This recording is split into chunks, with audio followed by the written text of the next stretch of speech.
Number 1 છે, જે સંખ્યાના માત્ર 2 જ અવયવો હોય તેવી સંખ્યાને શું કહે છે?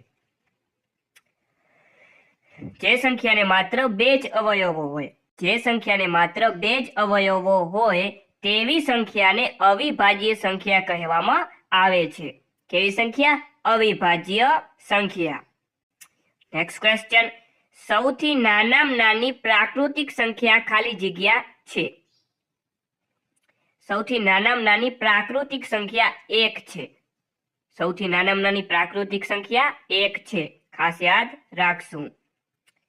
નેક્સ્ટ ક્વેશ્ચન, વર્ગમૂળમાં 13 એ ખાલી જગ્યા સંખ્યા છે. આવી રીતે વર્ગમૂળમાં 13, તો વર્ગમૂળમાં 13 એ અસમય સંખ્યા છે. કેવી સંખ્યા છે? અસમય સંખ્યા. અચ્છા, પાઈ કેવી સંખ્યા છે? પાઈ પણ અસમય સંખ્યા છે, ખાસ યાદ રાખશું, પાઈ પણ અસમય સંખ્યા છે.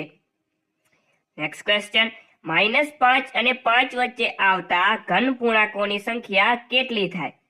તો જુઓ, -5, -4, -3, -2, -1, ત્યારબાદ 1, 2, 3, 4 અને 5. તો આની અંદર -5 અને 5 વચ્ચે શબ્દ વાપર્યો એટલે -5 અને આમાંથી 5 કાઢી નાખીએ, અને તેની અંદર પણ બીજો શબ્દ વાપર્યો છે, ધન પૂર્ણાંકોની સંખ્યા શોધવાની છે. તો માઇનસ પણ ના આવે, આ માઇનસ પણ નહીં આવે, તો ખાલી વધી કેટલી સંખ્યા? તો કુલ 4 સંખ્યા વધી, તો ડાયરેક્ટ સાચો જવાબ થશે 4. ઓકે, ચાલો નેક્સ્ટ ક્વેશ્ચન, નીચેનામાંથી સૌથી મોટી સંખ્યા કઈ છે? નીચેનામાંથી સૌથી મોટી સંખ્યા કઈ છે? તો મિત્રો, આવા પ્રશ્નો પણ વારંવાર પૂછાતા હોય છે, ખાસ કરીને પોલીસ કોન્સ્ટેબલ, તલાટી, જુનિયર ક્લર્ક જેવી પરીક્ષામાં. તો જુઓ, આમાંથી જ વાત કરીએ તો 999.99, 999.99 આ સૌથી મોટી સંખ્યા બનશે. ચાલો નેક્સ્ટ ક્વેશ્ચન, 0.6 ની વ્યસ્ત સંખ્યા ખાલી જગ્યા છે. તો જુઓ, 0.6 છે, આની આપણે પોઈન્ટ કાઢી નાખીએ તો 6/10 થાય, 6/10 થાય. અને આની વ્યસ્ત સંખ્યા થાય, વ્યસ્ત એટલે ઉલટું, એટલે 10 ઉપર આવી જશે અને 6 નીચે જતા રહેશે. તેથી સાચો જવાબ ડાયરેક્ટ થઈ જશે 10/6. ઓપ્શન ડી સાચો જવાબ બનશે. નેક્સ્ટ ક્વેશ્ચન જોઈએ, નીચેનામાંથી કઈ સંખ્યાને 3 વડે નિશેષ ભાગી શકાય? તો જુઓ, જે સંખ્યાનો સરવાળો કરતા જો એને 3 વડે નિશેષ ભાગી શકાશે, તો આપેલ સંખ્યાને પણ 3 વડે નિશેષ ભાગી શકાય. તો શું કરવાનું આપણે? તો બધા ઓપ્શન આપેલા છે, આ તમામ ઓપ્શનનો આપણે સરવાળો કરશું. કેવી રીતે? તો જુઓ, સૌપ્રથમ ઓપ્શન એ નો સરવાળો કરીએ કે ભાઈ 1 + 2 એટલે 3, 3 ને 2 5, તો આનો 5 સરવાળો થશે. હવે 5 ને 3 વડે નિશેષ ભાગી શકાય? તો કે ના ભાગી શકાય. આવી રીતે 5/3 તો નિશેષ ભાગી શકાય નહીં. ઓકે, શેષ આમાં વધે છે, આમાં 2 જેટલી શેષ વધશે, એટલા માટે ઓપ્શન એ ડાયરેક્ટ સાચો જવાબ નહીં આવે. ઓપ્શન બી જોઈએ, 1 + 6 એટલે 7, 7 ને 1 8, 8 ને 4 12, તો 12. તો 12 ને 3 વડે નિશેષ ભાગી શકાય? તો કે હા, તો કે 12 ને 3 વડે નિશેષ ભાગી શકાય છે. 3 × 1 = 3, 3 × 2 = 6, 3 × 3 = 9 અને 3 × 4 = 12. તો આનો 4 જવાબ આવે છે, મતલબ કે આને 3 વડે નિશેષ ભાગી શકાય છે. તો ડાયરેક્ટ આપણો ઓપ્શન બી સાચો જવાબ થઈ જશે. આગળના ઓપ્શન જોવાની પણ જરૂર નથી. સૌથી નાની વિભાજ્ય અને સૌથી મોટી અવિભાજ્ય સંખ્યાઓના વર્ગનો સરવાળો કેટલો થાય? તો સૌપ્રથમ સૌથી નાની વિભાજ્ય સંખ્યા કઈ છે તે ખબર હોવી જોઈએ, અને સૌથી નાની વિભાજ્ય સંખ્યા અને સૌથી નાની અવિભાજ્ય સંખ્યા કઈ છે તે આપણને ખ્યાલ હોવો જોઈએ. તો ચાલો યાદ કરીએ. સૌથી નાની વિભાજ્ય સંખ્યા 4 છે. સૌથી નાની વિભાજ્ય સંખ્યા 4 છે. સૌથી નાની અવિભાજ્ય સંખ્યા 2 છે. સૌથી નાની અવિભાજ્ય સંખ્યા કઈ છે? 2 છે. સંખ્યાઓના વર્ગનો સરવાળો, તો આનો 2 નો 4 નો વર્ગ કરવાનો, 2 નો પણ વર્ગ કરવાનો, તો 4 નો વર્ગ 16 થશે, 2 નો વર્ગ 4 થશે. તેનો સરવાળો કરવાનું કહ્યું છે, તો આનો સરવાળો ડાયરેક્ટ કરીએ તો ડાયરેક્ટ 16 + 4 એટલે ડાયરેક્ટ સાચો જવાબ થશે 20. નેક્સ્ટ ક્વેશ્ચન, સૌથી નાની વિભાજ્ય સંખ્યા ખાલી જગ્યા છે. સૌથી નાની વિભાજ્ય સંખ્યા 4 છે. સૌથી નાની વિભાજ્ય સંખ્યા 4 છે. સૌથી નાની અવિભાજ્ય સંખ્યા પૂછે તો આવશે 2.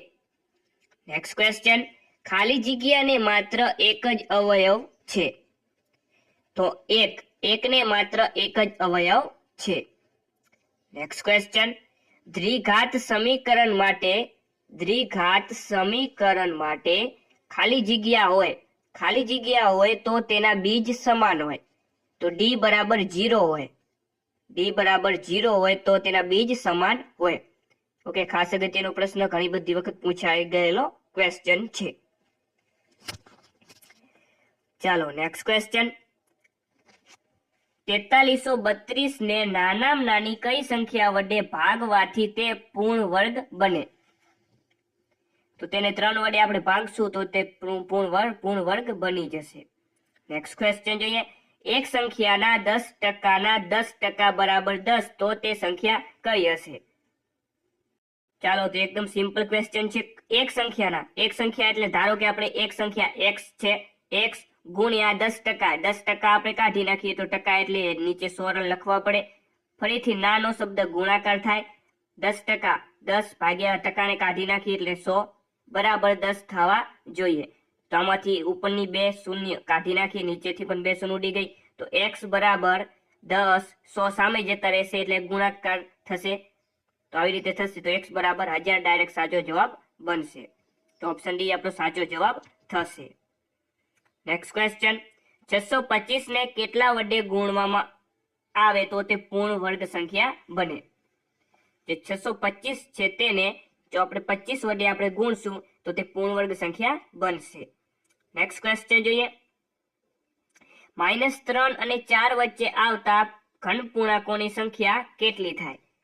તો જુઓ, -3, -2, -1, ત્યારબાદ 1, 2, 3 અને 4.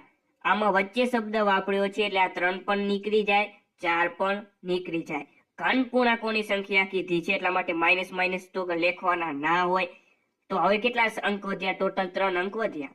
તો 3 સંખ્યા વચ્ચે હશે, ડાયરેક્ટ ડી સાચો જવાબ બનશે.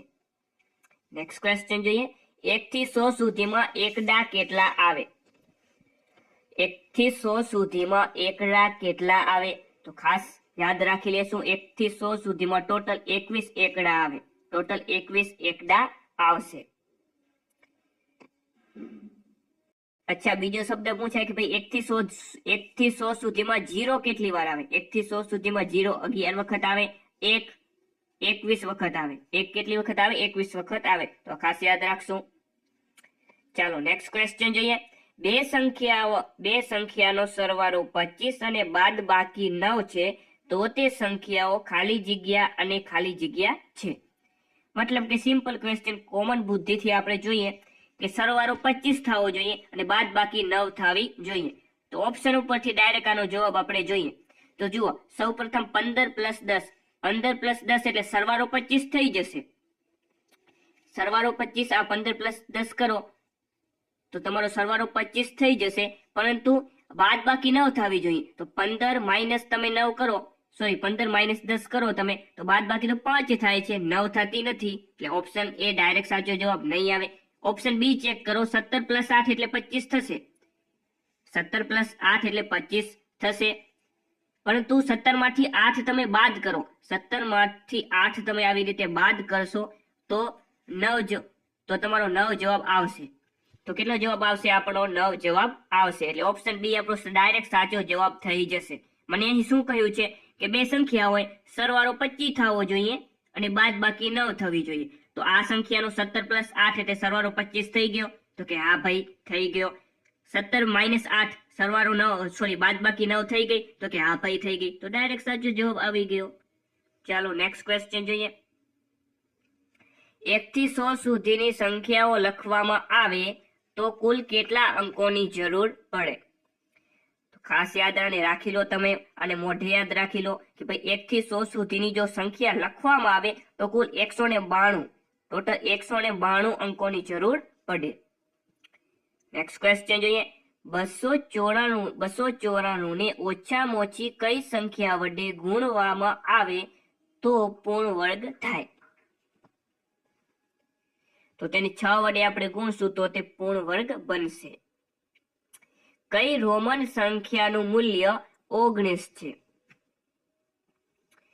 કઈ રોમન સંખ્યાનું મૂલ્ય 19 છે? તો સૌપ્રથમ આ 19 છે તેને આપણે શું કરવાના? જુદા પાડી દેવાના. તો જુઓ, તો 19 ને આપણે આવી રીતે લખી શકીએ કે ભાઈ 10 + 9, 10 + 9 કરીએ એટલે 10 ને 9 19 થઈ ગયા. તો 10 ને રોમન અંકમાં કઈ રીતે લખાય? તો કે x વડે લખાય. અને 9 ને રોમન અંકમાં આપણે કેવી રીતે લખતા હોઈએ છીએ? તો કે આવી રીતે, x એટલે 10 થાય ને 10 માંથી 1 કાઢી નાખીએ એટલે i કાઢી નાખી તો 9 થઈ જાય, એટલે કે ix. તો xix ઓપ્શન બી સાચો જવાબ બનશે. નેક્સ્ટ ક્વેશ્ચન, કોઈ સંખ્યાના 60% માંથી 60 બાદ કરતા 60 જવાબ આવે છે તો તે સંખ્યા કઈ છે? તો તે સંખ્યા થશે 200. ઓકે, થોડોક દાખલો છે, લાંબો છે, એટલા માટે આમાં આપણે માસે નહીં. નેક્સ્ટ ક્વેશ્ચન જોઈએ, નીચેનામાંથી સૌથી મોટી સંખ્યા કઈ છે? તો આવા પ્રશ્ન મિત્રો વારંવાર પૂછાતા હોય છે, સરળ પ્રશ્ન પણ પૂછાતા હોય છે. તો આમાં જોવા જઈએ તો આમાંથી મોટી સંખ્યા કઈ બનશે? જુઓ, આ તો આવશે જ નહીં, ઓપ્શન ડી. ત્યારબાદ 5009, તો આ પણ નહીં આવે. 5.1 આવી ગયું, 5009.99, 5009.92, તો 92 કરતા 99 મોટા થઈ ગયા, ઓપ્શન બી ડાયરેક્ટ સાચો જવાબ બની જશે. નેક્સ્ટ ક્વેશ્ચન જોઈએ, પ્રથમ 5 અવિભાજ્ય પ્રાકૃતિક સંખ્યાઓનો મધ્યક ખાલી જગ્યા થાય. પ્રથમ 5, તો જુઓ, પ્રથમ 5 અવિભાજ્ય સંખ્યા. તો અવિભાજ્ય સંખ્યા પ્રથમ 5 આપણે લઈ લઈએ તો અવિભાજ્ય સંખ્યા કઈ કઈ આવશે? 2 આવશે, ત્યારબાદ આવશે 3, ત્યારબાદ આવશે 5, ત્યારબાદ 7 આવશે, ત્યારબાદ 9 નહીં ને ડાયરેક્ટ 11 આવશે. તો મધ્યક આપણે બધાનો સરવાળો કરી નાખવાનો, ભાગ્યા કુલ સંખ્યા કેટલી છે? કુલ સંખ્યા છે 5. ટોટલ સંખ્યા કેટલી છે? 5 છે. તો આનો સરવાળો તમે કરો કે 2 ને 3 5, 5 ને 5 10, 10 ને 7 17, 17 ને 11 28. તો 28 ભાગ્યા 5 કરો, ડાયરેક્ટ આપણો જવાબ આવશે 5.6. નેક્સ્ટ ક્વેશ્ચન, કઈ સંખ્યા મોટી છે? નીચેનામાંથી કઈ સંખ્યા મોટી છે? તો ડાયરેક્ટ આમાં જોવા જઈએ તો 3.6 સંખ્યા મોટી છે.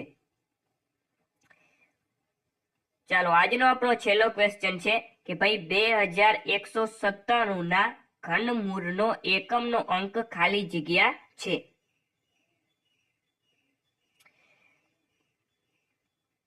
તો જુઓ, પ્રથમ તો ઘનમૂળ, તો કે ભાઈ 2197, આનું ઘનમૂળ કાઢો તમે. તો 2197 આ કોનો ઘન છે? તો આ 13 નો ઘન છે. કેનો છે? આ 13 નો ઘન છે. તો આનો એકમનો, આ 13 નો એકમનો અંક કયો છે? તો આ 3 એકમનો અંક બનશે. ડાયરેક્ટ સાચો જવાબ થશે 3. ઓકે, સિમ્પલ ક્વેશ્ચન છે.